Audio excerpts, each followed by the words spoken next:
আসসালামু আলাইকুম, স্বাগত জানাচ্ছি আরটিভি সন্ধ্যা সংবাদে। আপনাদের সঙ্গে আছি আমি ফারজানা তানি। আমি রিদওয়ানা বিনতে জলিল। মিয়ানমারকে মানবিক করিডোর দেওয়ার মালিক জনগণ, এটা অন্তর্বর্তী সরকারের কাজ নয় বলে মন্তব্য করেন বিএনপির ভারপ্রাপ্ত চেয়ারম্যান তারেক রহমান। বলেন, সংস্কারের নামে বিশাল কর্মযজ্ঞ চললেও তাতে কৃষক শ্রমিকদের অধিকার প্রতিষ্ঠিত হয়নি। প্রান্তিক কৃষক শ্রমিকের অধিকার রক্ষায় নির্বাচিত জনপ্রতিনিধি, নির্বাচিত সংসদ প্রয়োজন। বিকেলে নয়াপল্টনে শ্রমিক দিবসের অনুষ্ঠানে এ কথা বলেন তারেক রহমান। মাইদুর রহমান রুবেল জানাচ্ছেন বিস্তারিত। বাংলাদেশের পক্ষ থেকে মিয়ানমারের রাখাইনে মানবিক করিডোর দেওয়ার নীতিগত সম্মতি দিয়েছে ঢাকা। করিডোর দিলে বাংলাদেশ নিরাপত্তা ঝুঁকিতে পড়বে কিনা তা নিয়েও চলছে নানা আলোচনা। দেশের জনগণ কিংবা রাজনৈতিক দলগুলোর সঙ্গে আলোচনা না করে সরকার এমন সিদ্ধান্ত নিতে পারে কিনা তা নিয়ে প্রশ্ন তোলেন বিএনপির ভারপ্রাপ্ত চেয়ারম্যান তারেক রহমান। তিনি বলেন, করিডোরের সিদ্ধান্ত নিতে পারে নির্বাচিত সংসদ। বিদেশিদের স্বার্থ রক্ষার আগে দেশের স্বার্থ রক্ষা করতে হবে বলে মনে করেন তিনি। দেশের স্বাধীনতা সার্বভৌমত্বের সঙ্গে জড়িত এমন একটি স্পর্শকাতর বিষয় সিদ্ধান্ত নেওয়ার ক্ষেত্রে অন্তর্বর্তীকালীন সরকার কিন্তু জনগণকে জানায়নি। এমনকি জনগণের প্রতিনিধিত্বকারী রাজনৈতিক দলগুলোর সঙ্গেও কোনোই আলোচনা করার প্রয়োজন বোধ করেনি। দেশের জনগণকে না জানিয়ে অন্তর্বর্তীকালীন সরকার এ ধরনের সিদ্ধান্ত নিতে পারে কিনা স্বাধীনতাপ্রিয় জনগণ মনে করে করিডোর দেওয়া না দেওয়ার বিষয় সিদ্ধান্ত আসতে হবে জনগণের কাছ থেকে। সিদ্ধান্ত আসতে হবে জনগণের প্রত্যক্ষ ভোটে নির্বাচিত জাতীয় সংসদের মাধ্যমে। সরকারের একটি অংশ সংস্কার এবং নির্বাচন নিয়ে বিরোধ উস্কে দিতে চায় বলেও অভিযোগ বিএনপির ভারপ্রাপ্ত চেয়ারম্যানের। অনৈক্যের সুযোগ নিয়ে পতিত স্বৈরাচার যাতে মাথাচাড়া দিতে না পারে সেদিকে লক্ষ্য রাখার আহ্বান তার। সরকার এবং নির্বাচন উভয়টি প্রয়োজন। অন্তর্বর্তীকালীন সরকারের প্রতি আহ্বান, আপনারা একটু সতর্ক থাকবেন। অন্তর্বর্তীকালীন সরকারের একটি অংশ সংস্কার এবং নির্বাচনকে মুখোমুখি দাঁড় করিয়ে ফ্যাসিবাদ বিরোধী রাজনৈতিক দলগুলোর মধ্যে সুপরিকল্পিতভাবে বিরোধ উস্কে দিতে চায়। গণতান্ত্রিকামী জনগণের মনে এ ধরনের বিশ্বাস জন্ম দিতে শুরু করেছে।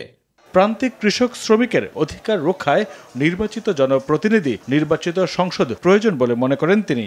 প্রতিনিয়ত সংস্কার নিয়ে শোরগোল চলছে। রাজনৈতিক দলের প্রতিনিধি হিসাবে আমরা মনে করি প্রান্তিক জনগোষ্ঠীর দুঃখ দুর্দশা সমস্যা সম্ভাবনার কথাগুলো যাতে রাষ্ট্র এবং সরকারের কানে পৌঁছে, এই জন্যই জনগণের প্রত্যক্ষ ভোটে নির্বাচিত জনপ্রতিনিধি, নির্বাচিত জাতীয় সংসদ এবং নির্বাচিত সরকার প্রয়োজন।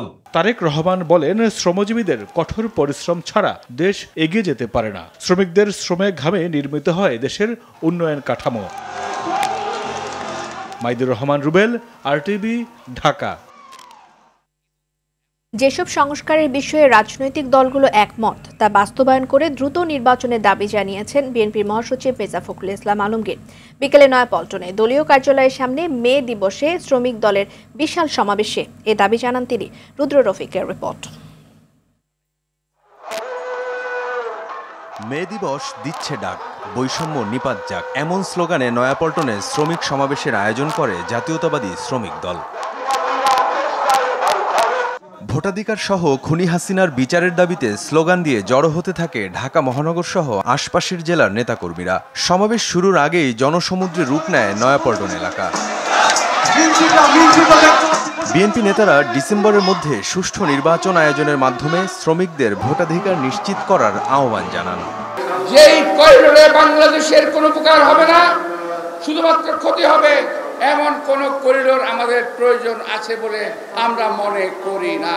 আসুন, আমরা যারা শ্রমজীবী মানুষ, আমরা আমাদের সংকট সমস্যা সমাধানের জন্য ঐক্যবদ্ধ হওয়ার প্রতিশ্রুতি নেই। দলের মহাসচিব মির্জা ফখরুল ইসলাম আলমগীর বলেন, ফ্যাসিবাদের বিদায় ঘটলেও দেশে এখন পর্যন্ত গণতন্ত্রের উত্তরণ ঘটেনি। আজকে বাংলাদেশের অস্তিত্ব নির্ভর করছে গণতন্ত্রের উত্তরণের উপরে। অবিলম্বে সমস্ত সংস্কার যেগুলো একমত হয়েছে দলগুলো, সেই সংস্কারগুলোকে আপনারা ইমপ্লিমেন্ট করেন, সেগুলোকে কাজে কাজ করেন, সংস্কারগুলো নিয়ে আসেন এবং দ্রুত নির্বাচনের ব্যবস্থা করেন। সমাবেশে দেশের বিরুদ্ধে চলা সকল ষড়যন্ত্র রুখে দিতে নেতাকর্মীদের ঐক্যবদ্ধ থাকার আহ্বান জানান বক্তারা। বৈষম্যহীন বাংলাদেশে বিএনপির নেতৃত্বে শ্রমিকরা ফিরে পাবে তাদের ন্যায্য অধিকার। ভোটাধিকার প্রয়োগের মাধ্যমে সুদৃঢ় হবে দেশের গণতন্ত্র। আজকের এই সমাবেশে আগত শ্রমিক জনতার এটিই প্রত্যাশা। রুদ্র রফিক, RTV, ঢাকা। জামায়াতে ইসলামী ক্ষমতায় গেলে যোগ্যতার ভিত্তিতে নারীরা মর্যাদার সঙ্গে কাজ করতে পারবে, এমন মন্তব্য দলটির আমির ডাক্তার শফিকুর রহমানের। আর গণ অভ্যুত্থানের আকাঙ্ক্ষা পূরণ করতে হলে দেশে ইসলামী শাসন ব্যবস্থা প্রতিষ্ঠার বিকল্প নেই। মহান মে দিবস উপলক্ষে রাজধানীর পুরানা পল্টনে শ্রমিক কল্যাণ ফেডারেশন আয়োজিত শ্রমিক সমাবেশে এসব কথা বলেন তিনি। সমাবেশে শ্রমিকদের উদ্দেশ্যে জামায়াতের সেক্রেটারি জেনারেল মিয়া গোলাম পরওয়ার বলেন, নতুন বাংলাদেশে শ্রমিক ও মালিকের বন্ধন অটুট রেখে দেশের অর্থনৈতিক চাকা সচল রাখতে হবে। স্বাধীনতার এত বছরেও শ্রমিকের ন্যায্য অধিকার প্রতিষ্ঠিত হয়নি বলেও মত তাঁর।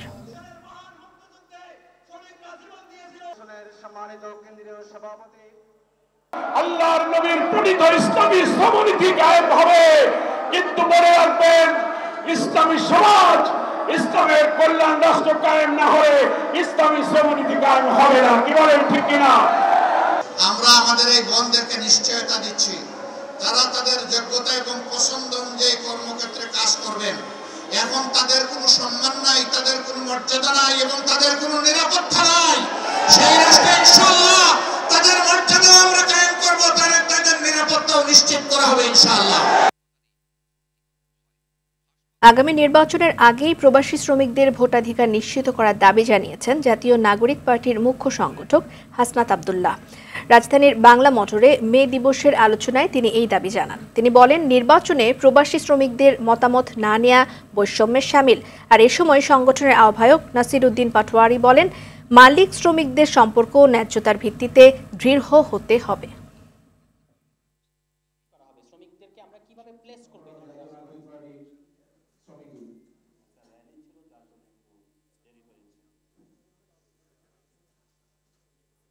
মালিকরা এসি রুম থেকে আপনাদের কল কারখানায় গিয়ে আপনাদের ভালোবাসা দিয়ে মন জয় করবে। মালিক শ্রমিক কারখানাতে একই প্লেটে বসে রান্না করে খাওয়া দাওয়া করবে। আমরা এমন বাংলাদেশ দেখতে চাই। যারা যেসব রেমিটেন্স যোদ্ধারা আমাদের রেমিটেন্স শাটডাউনের মধ্য দিয়ে হাসিনার পতনকে ত্বরান্বিত করেছে, জন্য আমরা চাই আগামী নির্বাচনেই তাদের ভোটাধিকারকে স্বীকৃতি দিতে হবে এবং সেটির জন্য নির্বাচন কমিশন যেন খুব দ্রুততম সময়ের মধ্যে যথাযথ ব্যবস্থা নেয়, সেটির জন্য আমরা তাদের সুদৃষ্টি আশা করছি।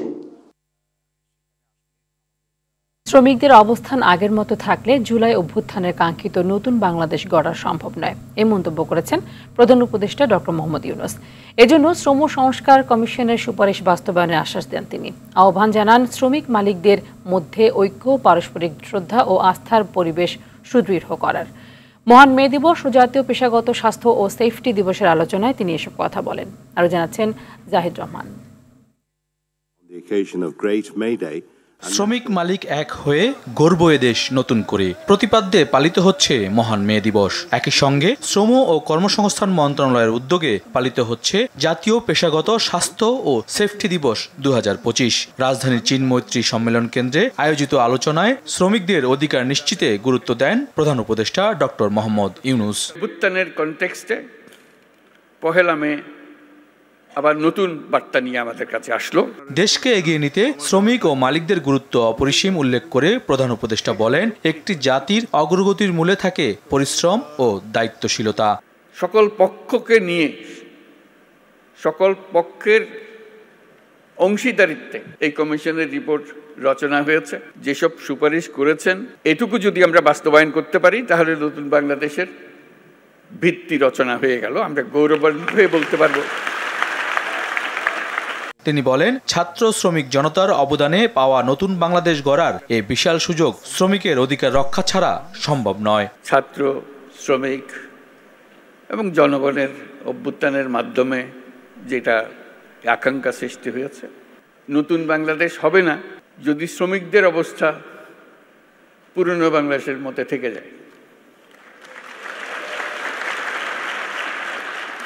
পাশাপাশি শিল্পকে বাঁচিয়ে রাখতে সরকারের অগ্রযাত্রা চলমান বলেও জানান তিনি। এই দেশকে নতুন করে গড়ে তুলতে হলে ঐক্য, পারস্পরিক শ্রদ্ধা এবং আস্থার পরিবেশ সৃষ্টি করতে হবে। শ্রমিকের অধিকার রক্ষা, নিরাপদ কর্মপরিবেশ নিশ্চিত করা এবং শ্রমিক মালিক সুসম্পর্ক স্থাপনে সকলকে একযোগে কাজ করার আহ্বান জানাচ্ছি। ঐক্য ও সহযোগিতার ধারা অব্যাহত থাকলে নতুন বাংলাদেশ গড়ার স্বপ্ন বাস্তব হয়ে উঠবে বলেও আশা প্রকাশ করেন প্রধান উপদেষ্টা। জাহিদ রহমান, RTV, ঢাকা। মালিক শ্রমিক এক কাতারে দাঁড়ালেই সমাজের চিত্র বদলে যাবে বলে মনে করেন শ্রম উপদেষ্টা এম শাখাওয়াত হোসেন। মানিক মিয়া অ্যাভিনিউতে মে দিবসের র্যালির শুরুতে এই মন্তব্য করেন তিনি। এদিকে সকাল থেকেই রাজধানীতে বিভিন্ন সংগঠনের কর্মসূচিতে ঢল নামে শ্রমজীবীদের। বেতন ভাতা বাড়ানো সহ শ্রম আইন বাস্তবায়নের দাবি তাদের। আরও জানাচ্ছেন দীপ্ত চন্দ্র পাল। মহান মে দিবসে ন্যায্য অধিকার ও কল্যাণ নিশ্চিতের দাবিতে সকাল থেকে রাজধানীর বিভিন্ন স্থানে র্যালি, মানববন্ধন ও সমাবেশ করেন বিভিন্ন সংগঠনের শ্রমিকরা। মানিক মিয়া অ্যাভিনিউতে মন্ত্রণালয় আয়োজিত মে দিবসের র্যালির আগে শ্রম উপদেষ্টা বলেন, বর্তমান সরকার শ্রমিকদের অবস্থা পরিবর্তনের চেষ্টা করে যাচ্ছে। আমরা চেষ্টা করছি যে শ্রমিকদের অন্তত ন্যূনতম যা চাহিদা সেটা যত সময় মতো পূরণ হয়। আমরা চেষ্টা করছি শ্রমিকদের স্বাস্থ্য সুরক্ষা যেন হয়। আমরা চেষ্টা করছি যে ভবিষ্যতে যদি সম্ভব হয় তাহলে শ্রমিকদের আরও কিছু প্রণোদনা দেওয়া। ঠিকাদারি প্রথা বাতিল এবং শ্রম কমিশনের সুপারিশ দ্রুত বাস্তবায়নের দাবি জানিয়েছে বাংলাদেশ আউটসোর্সিং কর্মচারী ঐক্য পরিষদ। ঠিকাদার বাতিল চাই, চাকরি স্থায়ী চাই এবং যারা চাকরিযুক্ত তাদের চাকরি পূর্ণবহাল চাই। বৈষম্য কোথায় চলে গেছে? বৈষম্য তো আগে যেরকম ছিল এখনো সেরকম আছে। আমরা সাধারণ শ্রমিক, আমরা শ্রম দেই, কিন্তু আমরা শ্রমিকের মর্যাদা পাই না। সংস্কার কমিশন যে প্রস্তাব পাঠাইছে এটাকে বাস্তবায়ন করা। পথসভা ও র্যালি করেছে ইসলামী শ্রমিক আন্দোলন বাংলাদেশ। শ্রমিকদের অধিকার ও মর্যাদা নিশ্চিতের দাবি তাদের। যেই শ্রমিকের কষ্ট এবং মেহনতের বদৌলতে আমরা দেশের উন্নয়ন দেখি, সেই শ্রমিকের ঘাড়ে পা রেখেই সকল সরকার দুর্নীতি করে। বিশেষ শ্রমজীবী মেহনতি মানুষের সঙ্গে দেশের শ্রমিকরাও ন্যায্য অধিকার পাবেন এবং পুরোপুরি নিশ্চিত হবে তাদের কল্যাণ, এমনটাই প্রত্যাশা সবার। পাল, RTV, ঢাকা। অন্য প্রসঙ্গ, প্রভাবশালীদের সম্পদ পাহারার জন্য পুলিশ সংস্কার করে লাভ নেই, প্রয়োজন জনবান্ধব পুলিশ। রাজধানীর রাজারবাগে পুলিশ সপ্তাহের অনুষ্ঠানে এমন মন্তব্য করেন সুশীল সমাজের প্রতিনিধিরা। তারা বলেন, রাষ্ট্র নিপীড়ক হয়ে উঠলে পুলিশকে জনবান্ধব হতে দেয় না। রাষ্ট্র ও পুলিশের মধ্যে জনগণের বিভক্তি তৈরি হয়। 2009 সাল থেকে 2024 সাল পর্যন্ত পুলিশে যা হয়েছিল তা নজিরবিহীন। আরও জানাচ্ছেন দীপন দেওয়ান।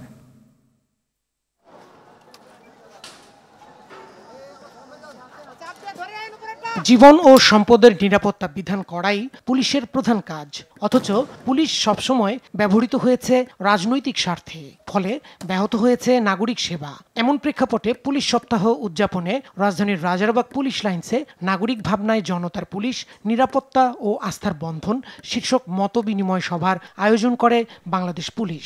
অনুষ্ঠানে আলোচকরা পুলিশের বিগত দিনের আচরণ ও আগামী দিনে জনবান্ধব পুলিশ হওয়ার ব্যাপারে বিভিন্ন মত দেন।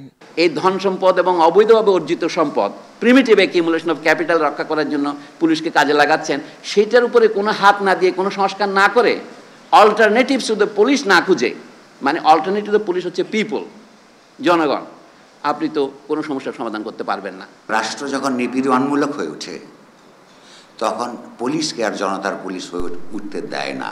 একটা রাষ্ট্র এবং রাষ্ট্রের কর্মকর্তারা কতটা নির্লজ্জ হলে, তার বিবেক কতটা পঙ্গুত্ব বরণ করলে মুদ্রিত আকারে পুলিশ রিপোর্টের বইয়ের মধ্যে লেখা যায় যে অমুককে এই পদক দেওয়া হয়েছে বিরোধী দলের আন্দোলন সফলভাবে দমন করার জন্য।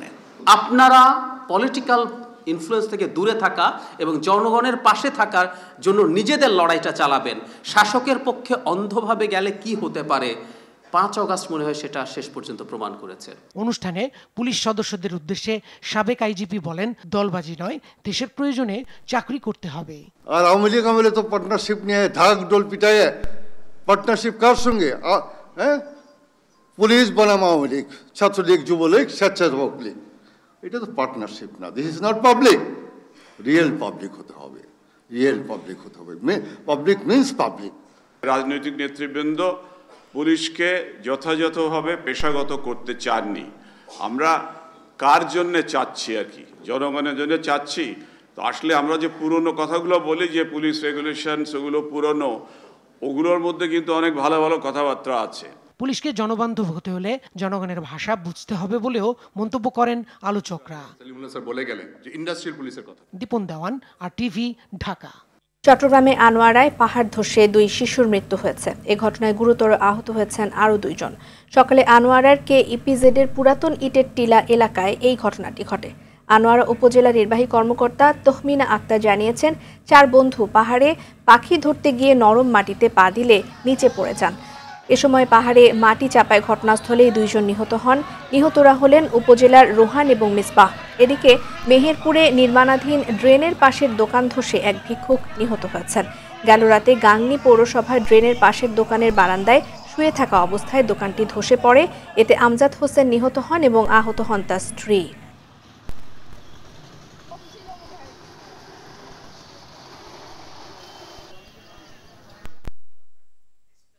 সংরক্ষণ মৌসুম শেষে ইলিশের অভয় আশ্রম পদ্মা ও মেঘনা নদীতে ইলিশ সহ সব ধরনের মাছ ধরার উপর নিষেধাজ্ঞা শেষ হয়েছে। এতে 2 মাস পর নদীতে মাছ ধরতে নেমেছেন জেলেরা। ভোর থেকেই ভোলায়, মেঘনা ও তেঁতুলিয়ায় নৌকা নিয়ে মাছ ধরতে নেমেছেন 1,70,000 জেলে। বেশি মাছ পাওয়ার আশায় এরই মধ্যে অনেক জেলে নৌকা নিয়ে চলে গেছেন মাঝ নদীতে।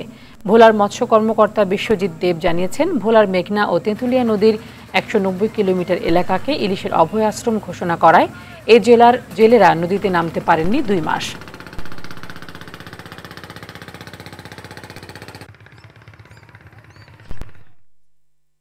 কার্প জাতীয় মাছের উৎপাদন বাড়াতে রাঙামাটির কাপ্তাই হ্রদে মাছ আহরণ এবং বাজারজাতকরণে 3 মাসের নিষেধাজ্ঞা দেওয়া হয়েছে।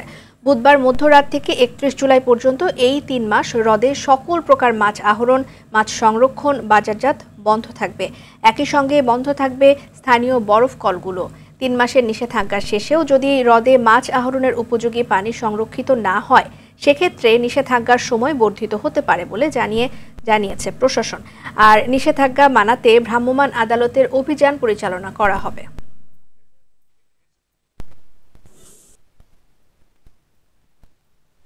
কক্সবাজারের টেকনাফের নাফ নদীর দমদমিয়া এলাকা থেকে 4 জেলেকে ধরে নিয়ে গেছে মিয়ানমারের বিদ্রোহী গোষ্ঠী আরাকান আর্মি। জেলেরা হলেন আরাফাতুল্লাহ, আনিসুল্লাহ, মোহাম্মদ জাবের ও আনোয়ার সাদেক। তারা সবাই টেকনাফের জাদিমুড়া 27 নম্বর ক্যাম্পের বাসিন্দা। সকালে নাফ নদীর দমদমিয়া লালদ্বীপে মাছ ধরতে গেলে তাদের আটক করে নিয়ে যায় আরাকান আর্মির সদস্যরা। এ বিষয়ে টেকনাফের উপজেলা নির্বাহী কর্মকর্তা শেখ এহসান উদ্দিন জানিয়েছেন, প্রশাসনের পক্ষ থেকে জেলেদের দ্রুত ফিরিয়ে আনার চেষ্টা করা হচ্ছে। রাঙামাটির চেঙ্গি নদীতে 100 কোটি টাকা ব্যয়ে সেতু তৈরি করা হলেও নির্মাণ করা হয়নি সংযোগ সড়ক। ফলে জেলার 2 উপজেলা ও খাগড়াছড়ির সঙ্গে গড়ে ওঠেনি যোগাযোগ ব্যবস্থা। মাত্র 24 কিলোমিটার সড়ক হলেই যোগাযোগ ব্যবস্থায় বিপ্লব ঘটবে ওই এলাকায়। পাওয়া যাবে মেঘের রাজ্য সাজেক ভ্যালিতে। রাঙামাটি থেকে ইয়াসিন রানা সোহেলের প্রতিবেদন, জানাচ্ছেন সৈয়দা সামিয়া তামান্না। পর্যটকদের আনাগোনায় সবসময় মুখরিত থাকে রাঙামাটি, কিন্তু সড়কের অভাবে জেলা শহরের সঙ্গে যোগাযোগ বিচ্ছিন্ন লংদু, বাগাইছড়ি উপজেলা ও খাগড়াছড়ির সঙ্গে। এত কাছে হওয়ার পরও যাওয়া যায় না মেঘের রাজ্য সাজেক ভ্যালিতে। মাত্র 24 কিলোমিটার সড়কের অভাবে খাগড়াছড়ি যেতে 150 কিলোমিটার পথ পাড়ি দিতে হয় লংদু বাগাইছড়িবাসীকে। যুগের পর যুগ দাপ্তরিক কাজ, কৃষিপণ্য পরিবহন, চিকিৎসা সেবা, ব্যবসা বাণিজ্য পরিচালনায় ভোগান্তি পোহাতে হয় 2 উপজেলাবাসীকে। লংগদু নানিয়ারচর রাস্তাটা হলে এক হয়েছে আমরা নানিয়ারচরবাসী এবং লংগদু বাগাইছড়িবাসী খুব সুন্দরভাবে এটা যাতায়াত করার একটা সুযোগ পাবো। গাছ আনার, কাঁচামাল আনার, তরকারি আনার সবকিছু অবশ্যই আমার জন্য উপযোগী আর কি। রাস্তাটা হলে তো আমরা ওখানে সাজেকে ভাড়া নিয়ে যেতে পারবো, মারিচা ভাড়া নিয়ে যেতে পারবো, লঙ্গুদু ভাড়া নিয়ে যেতে পারবো। লঙ্গুদু রাস্তাটা হয়ে গেলে আমি বাগাইছড়ি পর্যন্ত, নানিয়ারচর থেকে বাগাইছড়ি পর্যন্ত ভাড়া মারতে অনেক সুবিধা হবে। নানিয়ারচর উপজেলায় চেঙ্গি নদীর উপর 2020 সালে সেতু নির্মাণ করা হয়। রাঙামাটি পার্বত্য জেলা পরিষদ বলছে, সড়ক নির্মাণ হলে লংদু ও বাগাইছড়ির সঙ্গে সব জায়গায় সড়ক যোগাযোগ সহজ হবে। প্রায় 3.5 কিলোমিটার মতো রাস্তা ইতিমধ্যে হয়েছে, অর্থাৎ সেতু হয়েছে, রাস্তাটাও হয়েছে, আর বাকি আছে প্রায় 20 থেকে 22 কিলোমিটার রাস্তা, যেটা হলে আমরা নানিয়ারচর থেকে লংগুদুর সাথে একদম কানেক্টিং সড়ক হয়ে যাবে। সড়কটি নির্মাণের বিষয়ে ইতিমধ্যেই মন্ত্রণালয় থেকে মতামত চাওয়া হয়েছে জানিয়েছেন সড়ক ও জনপথ বিভাগ। এই সড়কটি সম্প্রসারণ এবং এই সড়কের অ্যালাইনমেন্ট তৈরির জন্য প্রস্তাব দিয়েছি মন্ত্রণালয়কে। এটা সিদ্ধান্ত আসলে আমরা পরবর্তী কার্যক্রমের জন্য প্রস্তুতি নিব। সড়কটি নির্মাণে দুর্ভোগ কমার পাশাপাশি যোগাযোগের ক্ষেত্রে যুগান্তকারী পরিবর্তন আসবে বলে জানান স্থানীয়রা। সৈয়দা সামিয়া তামান্না, RTV। খেলার খবর। AFC বাছাইয়ে সিঙ্গাপুরের বিপক্ষে ম্যাচে হামজার পাশাপাশি একাধিক প্রবাসী ফুটবলারের নাম শোনা গেলেও সমিত সোম, কিউবা মিচেলদের খেলা নিয়ে সংশয় জানিয়েছেন বাফুফের সহসভাপতি ফাহাদ করিম। তবে ফাহমিদুলের বিষয়ে আশার কথা উচ্চারিত হয়েছে তার মুখে। সিঙ্গাপুরের বিপক্ষে আসন্ন ম্যাচ নিয়ে RTVকে এসব কথা বলেন তিনি। আরও জানাচ্ছেন আতিকুল ইসলাম শাকিল। ৪৫ বছর আগের স্মৃতি ফিরিয়ে আনতে AFC এশিয়ান কাপ বাছাইয়ে ঘরের মাঠের ম্যাচগুলোতে বাড়তি জোর দিচ্ছে বাংলাদেশ। প্রথম ম্যাচ ভারতে গিয়ে ড্র করলেও 10 জুন ঢাকায় সিঙ্গাপুরের বিপক্ষে কাঙ্ক্ষিত জয় তুলে নিতে বদ্ধপরিকর টিম বাংলাদেশ। বিষয়টিকে বাস্তবে রূপ দিতে হামজা চৌধুরীর যোগ্য সঙ্গী দলে নেয়ার চেষ্টায় ফুটবল ফেডারেশন, যার মধ্যে অন্যতম কানাডায় বেড়ে ওঠা এবং সেখানে খেলা সমিত সোম। বাংলাদেশ জাতীয় দলের হয়ে প্রতিনিধিত্ব করে এদেশের ক্রীড়া পাগল মানুষের ভালোবাসা পেতে মুখিয়ে সমিত। তবে সর্বোচ্চ চেষ্টার পরেও কম সময় থাকা সিঙ্গাপুরের বিপক্ষে ম্যাচে তাকে পাওয়া নিয়ে খুব বেশি আশাবাদী হতে পারছে না বাফুফে। জুনের 10 তারিখে আশা করাটা খুবই অ্যাম্বিশাস, সম্ভাবনা খুব একটা বেশি নেই, সত্যি কথা, বাট 1% চান্স আছে। আর আমি এমন একজন লোক, আমি 1% থাকলে সেটাও চেষ্টা করি, তো আমি চেষ্টা করে যাচ্ছি ইনশাআল্লাহ, বাট ফিফার ইন্ডিয়াতে আসলে আমাদের ক্ষমতা নেই। অপরদিকে কিউবা মিশেলকে নিয়ে আলোচনা হলেও তাকে খেলানোর বিষয়টিও নিশ্চিত নয়। হামজা সমিত্রা সরাসরি জাতীয় দলে খেলতে পারলেও এই ইয়াং ট্যালেন্টদের জন্য পথটা একটু কঠিন। টপ লিগ যদি খেলে থাকেন, অর যদি আমাদের টেকনিক্যাল স্টাফ আপনাকে মার্ক করে কোনোভাবে, ভিডিও দেখে ফলো করে, আদারওয়াইজ কিন্তু আপনাকে আপনার যোগ্যতার ভিত্তিতে এখানে আসতে হবে, এখানে কোনো সন্দেহ নাই। সো এখন অফকোর্স আপনি কি হামজাকে ট্রায়াল দেবেন? নো। আপনি কি সমিত সোমকে ট্রায়াল দেবেন? নো। বাট অন্য যারা আসছেন তাদের কিন্তু তাদের যোগ্যতা প্রমাণ করতে হবে। তবে ফাহাদ করিম আশার বাণী শুনিয়েছেন ভারতের বিপক্ষে না খেলানো ফাহমিদুলের ক্ষেত্রে। ফেডারেশন তো চাচ্ছেই কোচও পজিটিভ তার ক্ষেত্রে। ফাহমিদুল তো আর কোনো ট্রায়ালের কিছু নাই, হি হ্যাজ অলরেডি প্রুভেন। ওনার যে ট্যালেন্ট আছে সেটা আমাকে কোচ নিজে বলেছে, is a very talented gifted player, নিজে বলেছে, খুব স্পিডি প্লেয়ার, উনি কিন্তু আমাকে বলেছেন। দর্শকরা যেটা খুশি হবেন, আমাদের হেড কোচ কিন্তু নিয়মিত ফাহমিদুলের সাথে যোগাযোগ রাখেন। রাতে আমাকে উনি বলেছে যে 2 দিন না 3 দিন আগেও হি স্পোক টু ফাহমিদুল। সমিতির পেপার ওয়ার্ক ও ফিফার অনুমোদন নির্দিষ্ট সময়ের আগে পেয়ে গেলে দুর্দান্ত এক দল হয়েই সিঙ্গাপুরের বিপক্ষে ঢাকার মাঠে খেলবে বাংলাদেশ। যে 1 সেকেন্ড টাইম আমরা ক্ষেপণ করব না, we will be just waiting for it, পেলে সাথে সাথে পাঠিয়ে। আতিকুল ইসলাম শাকিল, RTV, ঢাকা। সন্ধ্যা সংবাদ এ পর্যন্তই। রাতের সংবাদ 11:15টায় দেখার আমন্ত্রণ রইল। ধন্যবাদ সবাইকে। ধন্যবাদ।